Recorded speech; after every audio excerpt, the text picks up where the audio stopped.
Terza serie, blocchi di partenza, in corsia 1 Fabio Tognetti, Circolo Nuoto Wisto, 2 Luca Berliglieri, Fondazione Bentegodi,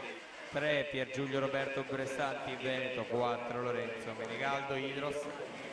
alla 5 Elia Zennaro, Sporting Club Noale, corsia 6 Giovanni Guardi, Cussudine, alla 7 Nicolò Martinenghi, Nuoto Club Brebbie,